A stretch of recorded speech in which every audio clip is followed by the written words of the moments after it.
The invitation felt less like an offer and more like a summons. When Nathan, my husband, proposed a family getaway to Savannah, Georgia, a city dripping with history and Southern charm, a primal dread coiled in my stomach. It wasn't the destination itself, with its alluring cobblestone streets and hauntingly beautiful Spanish moss. It was the family part. His family. The Hazeys. You see, the Hayes family, Richard and Barbara, and their golden boy, Nathan, were Charleston aristocracy. They were wealthy, influential, and so deeply entrenched in the city's high society that they practically breathed rarefied air. To them, appearances weren't just important, they were oxygen. Their world revolved around maintaining an image of impeccable gentility, where every word was a carefully calibrated social maneuver, and every interaction was a performance. My own family, the Millers, were salt of the earth. We were loud, passionate, and sometimes painfully honest. We valued hard work, integrity, and a good laugh. We didn't have titles or trust funds, but we had something far more valuable: an unshakable bond of love and acceptance. We embraced each other's flaws, celebrated our differences, and never hesitated to speak our minds. The clash between these two worlds was, to put it mildly, a constant source of friction in my marriage. Nathan, bless his heart, was often caught in the middle, torn between his loyalty to his family and his affection for me. But more often than not, he defaulted to the familiar, the comfortable, the path of least resistance, which usually meant siding with his parents. "It'll be good for you, Evelyn," Nathan had said, his voice laced with that familiar, placating tone that always set my teeth on edge. A chance to connect with mom and dad, to really bond. Bond. The word hung in the air like a lead weight. My past experiences with Barbara and Richard were less bonding and more like surviving a genteel interrogation. Their smiles were as sharp as their tongues, their compliments laced with veiled criticisms, and their acceptance always felt conditional, contingent on my ability to conform to their impossible standards. "I just don't know if I'm up for another round of the Charleston two-step," I'd replied, trying to inject a note of levity into the conversation, but my voice betrayed the anxiety gnawing at me.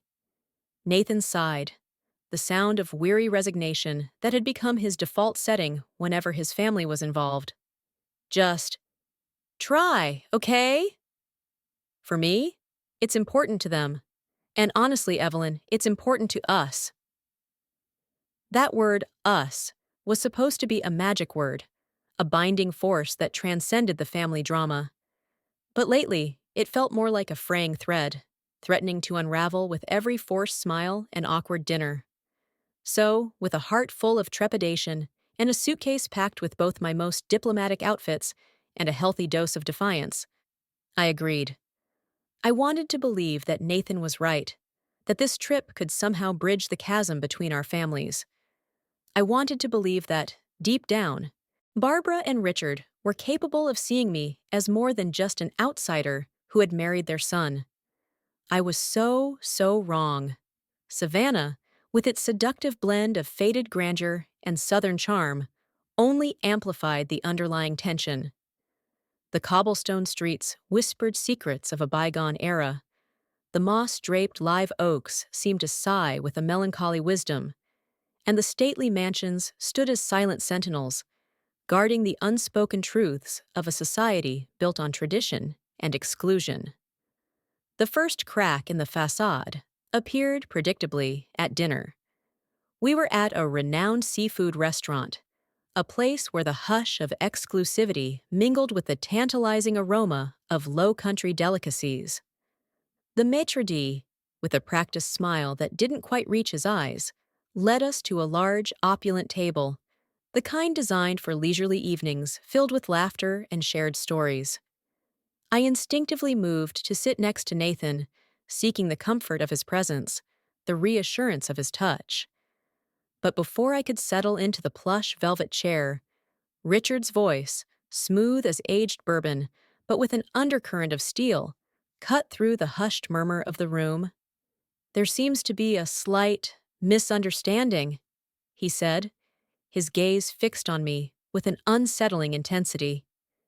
He gestured towards a smaller, solitary table tucked away in a dimly lit corner, as if I were a wayward child being sent to the naughty corner. Evelyn will be more comfortable over there. A collective gasp rippled through the table, though whether it was genuine shock or thinly veiled satisfaction, I couldn't decipher. My blood turned to ice, the warmth of the evening replaced by a chilling premonition of what was to come. "Excuse me?" I managed to stammer, my voice barely a whisper above the clinking of crystal glasses and the polite hum of conversation. Barbara, her face an unreadable mask of Southern gentility, didn't even bother to look up from her intricately embossed menu. "It's how we prefer to do things," she stated, her voice like a honed blade wrapped in velvet. "Family tradition, you know. It allows for more intimate conversations." Intimate? The word dripped with a saccharine insincerity that made my skin crawl. This wasn't about intimacy. It was about isolation. It was a calculated act of segregation, a blatant reminder that I was not, and would never be, one of them. My eyes darted to Nathan, pleading with him to intervene, to defend me against this outrageous display of prejudice.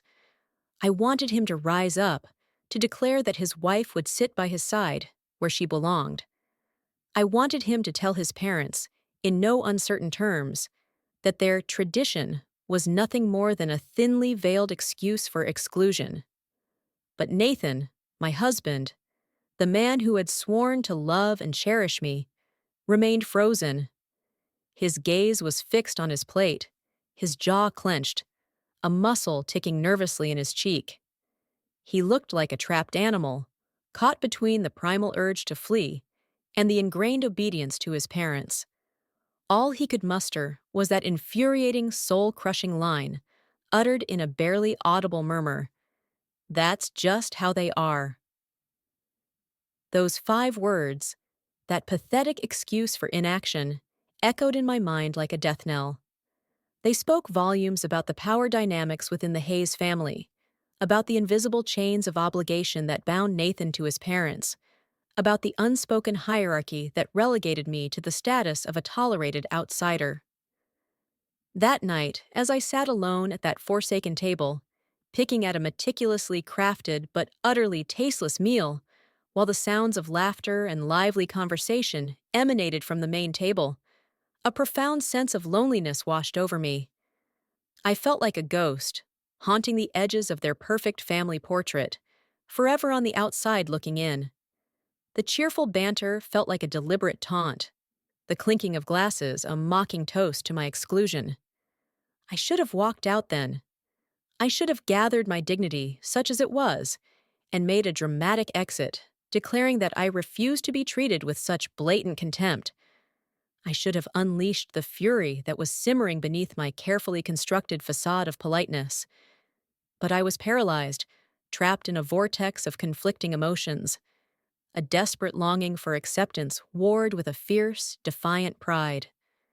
The naive hope that things could somehow be salvaged clashed with the cold, hard reality of their unwavering rejection. So I stayed, swallowing my pride along with the blandly exquisite food, clinging to the rapidly fading illusion that this trip could still be redeemed. The following days unfolded in a predictable pattern of escalating slights and casual cruelty. Breakfast was a repeat performance, with Nathan's parents already finished and offering saccharine apologies for not wanting to disturb my rest. Activities were planned without my input, reservations made for the family, leaving me to fend for myself. One particularly excruciating afternoon, Barbara announced a spur-of-the-moment shopping trip to a renowned antique store, a place I had expressed a keen interest in visiting. She gushed about the priceless treasures they hoped to find, the unforgettable experience they were about to share. Then, with a perfectly executed air of nonchalance, she added, "Oh, darling, You wouldn't be interested in all that old stuff. You'd probably be bored to tears. It wasn't just the words themselves. It was the tone, the dismissive wave of her hand, the subtle emphasis on the word old, as if I, too, were somehow outdated and irrelevant. It was a masterclass in passive-aggressive cruelty, delivered with the practiced ease of a seasoned performer. Nathan, as always, remained silent, his eyes fixed on his phone, his face a mask of carefully cultivated neutrality. He had become a master of avoidance, a virtuoso of looking the other way. But his silence was a betrayal, a tacit endorsement of his parents' behavior. In the evenings, the charade of family togetherness continued, with forced smiles, stilted conversations, and the constant gnawing awareness of my outsider status. I became adept at the art of invisibility, a skill no one should ever have to learn, especially within their own marriage. The tension reached a boiling point one sweltering afternoon during a relaxing poolside gathering at the Hayes' opulent summer home on the outskirts of Savannah. The air was thick with the cloying scent of jasmine and the unspoken animosity that had been simmering beneath the surface for days. Barbara, resplendent in a designer caftan and oversized sunglasses, held court by the pool, regaling a group of their equally polished friends with tales of their charming Charleston life. Richard, ever the gracious host, refilled their crystal glasses with iced tea, his smile radiating Southern charm, though his eyes remained cold and distant whenever they flickered in my direction. Nathan, as usual, was caught in the crossfire, attempting to appease both his parents and his wife, a futile balancing act that left him perpetually stressed and ultimately ineffective. He flitted between the two camps, offering me lukewarm platitudes and strained smiles, while simultaneously nodding in agreement with his parents' subtle digs and veiled insults. I sat on the periphery, feeling like a pariah, a blot on their otherwise perfect tableau. I tried to engage in conversation, to find some common ground, but my efforts were met with polite but firm deflections, subtle reminders that I didn't quite belong. The breaking point came when one of Barbara's friends, a woman with a voice as sharp as her diamond earrings, inquired about my family. "So, Evelyn, dear," she drawled, her eyes glittering with a malicious curiosity. "Tell us about your background. I understand you're not from around here." The emphasis on the word from was unmistakable, a clear implication that I was somehow less, somehow other. Before I could formulate a response, Barbara interjected, her voice dripping with a honeyed condescension that made my skin crawl. "Evelyn's family is different, darling. They're very unconventional, but they're good people, in their own way." The backhanded compliment hung in the air, thick with unspoken judgment. It was a dismissal, a categorization, a way of defining me as other, without uttering a single overtly offensive word. I felt a surge of white-hot anger, a volcanic eruption of years of suppressed resentment. My carefully constructed facade of politeness crumbled, replaced by a raw, unfiltered fury. "Different?" I retorted, my voice trembling with barely contained rage. "Unconventional? What you really mean is that my family isn't wealthy, isn't steeped in generations of Southern aristocracy, and doesn't measure a person's worth by their social standing or their bloodline. My family loves me for who I am, not for who they are. They value honesty, integrity, and kindness, qualities that seem to be sorely lacking in this environment." The effect of my outburst was immediate and dramatic. The poolside chatter ceased, replaced by a stunned silence that hung heavy in the humid air, thicker even than the cloying scent of jasmine and the unspoken animosity that had been simmering beneath the surface for days. All eyes were on me, a grotesque tableau of shock, horror, and thinly veiled amusement. It was as if a bomb had detonated in the middle of their perfectly manicured world, shattering the illusion of Southern gentility and exposing the raw, ugly emotions that lay beneath. Barbara's perfect smile, a carefully constructed facade honed over decades of Charleston social events, faltered, then dissolved into a mask of barely concealed fury. Her face, usually so serene and composed, tightened, the delicate lines around her eyes deepening into harsh furrows. The transformation was startling, like watching a porcelain doll crack and reveal the brittle, unforgiving material beneath. Richard's jovial demeanor, the charming Southern host routine he had perfected over a lifetime of cultivating connections and maintaining appearances, vanished in an instant, replaced by a cold, hard stare that could have frozen the Savannah River. His eyes, which had always held a detached, calculating glint whenever they fell upon me, now burned with a naked, undisguised contempt. Nathan finally jolted out of his passive stupor, looked at me with a mixture of disbelief and betrayal that cut deeper than any of his parents' carefully crafted insults. His face, usually a mirror of his desire to please everyone, contorted into a mask of wounded pride and simmering resentment. It was in that moment that I realized the full extent of his complicity, the depth of his willingness to sacrifice my happiness on the altar of his parents' approval. "Evelyn!" he hissed, his voice a low, dangerous growl that vibrated with suppressed rage.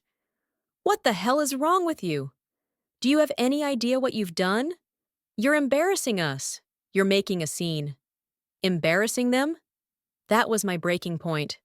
That single, self-serving accusation shattered the last vestiges of my hope, the lingering illusion that somehow, someday, they would see me, the real me, and accept me into their world. I had spent years, bending over backwards to appease them, to conform to their impossible expectations, to earn their approval. I had endured their subtle slights, their backhanded compliments, their constant reminders that I was not good enough, that I didn't belong. And for what? To be publicly reprimanded for daring to defend my own family, for daring to speak the truth, for daring to assert my own worth. "I'm embarrassing you?" I retorted, my voice rising with each word, fueled by a righteous anger that had been simmering for far too long. The carefully constructed dam of my politeness finally burst, unleashing a torrent of pent-up emotion that I could no longer contain. "You're the one who should be embarrassed, Nathan. You stand by and say nothing while your parents treat me like a pariah. You prioritize their feelings over mine, their comfort over my dignity. You're so desperate to maintain the illusion of this perfect Southern family, this flawless facade of gentility and grace, that you're willing to sacrifice my happiness, my self-respect, my very soul." My voice cracked, tears streaming down my face, blurring my vision and mingling with the sweat that plastered my hair to my forehead. But I didn't care. I was beyond caring about appearances, about propriety, about the delicate dance of Southern social etiquette. I was done being polite. I was done being invisible. I was done being silent. "I'm done, Nathan," I declared, my voice shaking with a mixture of rage and heartbreak, each word a dagger aimed at the heart of their carefully constructed world. "I'm done with your family, and I'm done with this charade of a marriage. I deserve to be treated with respect, with love, with basic human decency. And I'm not going to get it here. I'm not going to spend another minute in this suffocating atmosphere of judgment and exclusion, pretending that everything is fine when my soul is screaming in protest." With that, I turned and stormed away, leaving behind a stunned silence and the shattered remnants of a vacation that was doomed from the start. I didn't look back, didn't offer any explanations or apologies. I didn't hesitate, didn't waver. I just ran, fueled by a righteous anger and a desperate need to escape the suffocating embrace of a family that would never accept me for who I truly was. a family whose love came with too many conditions and whose approval was a prize I was no longer willing to pay for. I ran towards an uncertain future, but one that, for the first time in a long time, felt filled with the promise of freedom. The next 48 hours were a blur of frantic packing, tear-filled phone calls to my own family, and a desperate drive back to Charleston. I checked into a small anonymous hotel, a world away from the opulent luxury of the Hayes summer home. I was alone, exhausted, and emotionally drained, but beneath the pain and the anger, a tiny spark of hope flickered within me. The aftermath of my departure was, as Nathan's increasingly frantic and self-pitying texts revealed, nothing short of catastrophic. Since I had, in a final act of defiance, canceled all their reservations, they were left stranded in Savannah, their perfect vacation reduced to a chaotic scramble for survival. They were forced to endure a series of increasingly humiliating setbacks, each one a stark reminder of their own self-inflicted isolation. Their luxurious hotel suite, with its panoramic views and impeccable service, was downgraded to a dingy, cramped room in a budget motel on the outskirts of town, complete with flickering neon signs and the lingering aroma of stale cigarettes. Their sleek convertible, the epitome of Southern elegance, was replaced with a sputtering, unreliable compact car that broke down repeatedly, leaving them stranded on the side of the road in the sweltering heat, their meticulously chosen outfits wilting and stained with sweat. Their reservations at the five-star restaurant, the highlight of their culinary itinerary, vanished into thin air, replaced by a disastrous meal at a crowded touristy seafood shack where they were subjected to screaming children, lukewarm hush puppies, and the pungent odor of deep-fried everything. Barbara, predictably, unleashed her wrath on anyone unfortunate enough to cross her path. She terrorized hapless hotel staff, berated bewildered Uber drivers, and subjected Nathan to a relentless barrage of tearful accusations and guilt-ridden pronouncements. Her carefully constructed facade of Southern gentility crumbled, revealing the entitled, self-absorbed woman beneath. Richard, his legendary charm evaporated, resorted to threats and intimidation, attempting to bully his way back into the canceled reservations and demanding special treatment wherever he went. His behavior, once so polished and refined, devolved into a series of petty tantrums and embarrassing outbursts. Nathan, caught between his parents' escalating meltdown and my unwavering resolve, descended into a state of bewildered desperation. He bombarded me with a relentless stream of texts, alternating between pleading for my return, accusing me of being selfish and vindictive, and attempting to guilt me into salvaging what was left of their ruined vacation. His words, once capable of eliciting a pang of sympathy, now fell on deaf ears. I had finally seen him for who he truly was, a man torn between two worlds, ultimately choosing the comfort of his family over the love and respect of his wife. The divorce was swift and relatively painless. Nathan, perhaps realizing the futility of fighting a battle he had already lost, did not contest it. I asked for nothing beyond what was legally and morally mine.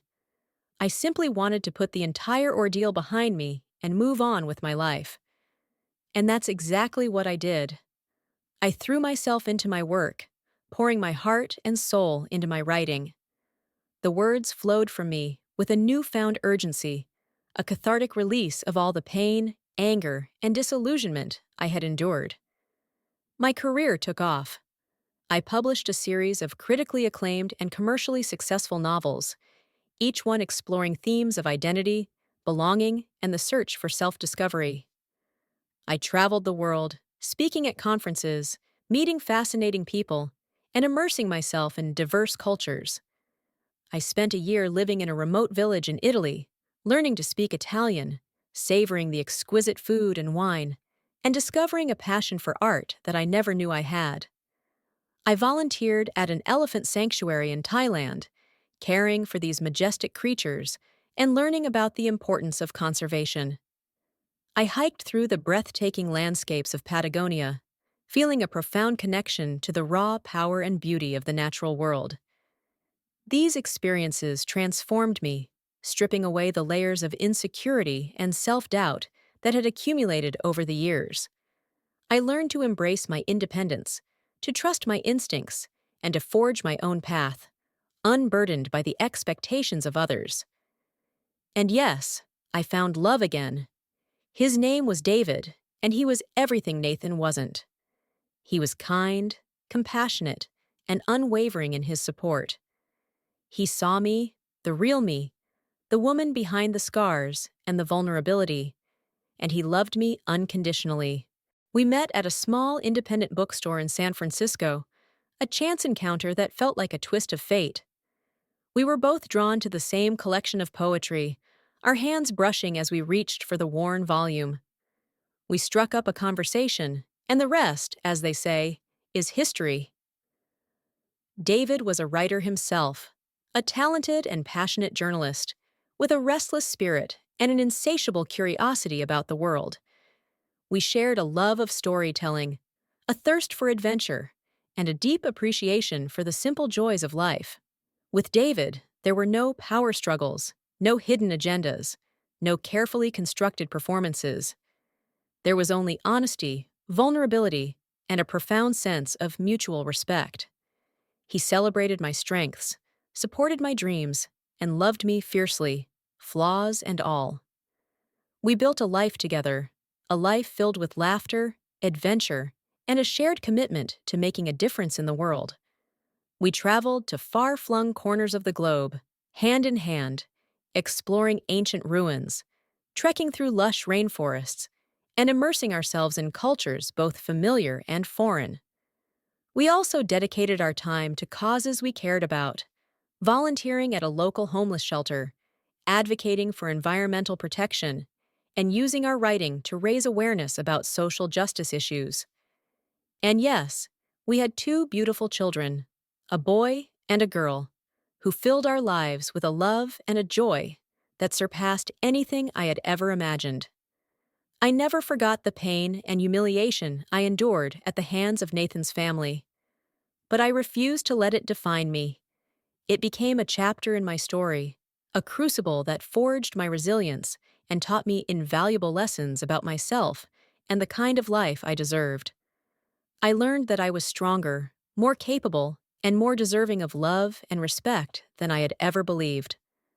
I learned that true happiness is not found in the approval of others, but in the quiet confidence of knowing your own worth and living in accordance with your own values. I built a life filled with purpose, passion, and authentic connection. I was surrounded by people who cherished and supported me, and I lived each day with gratitude, joy, and an unshakable sense of inner peace. I was finally, truly free.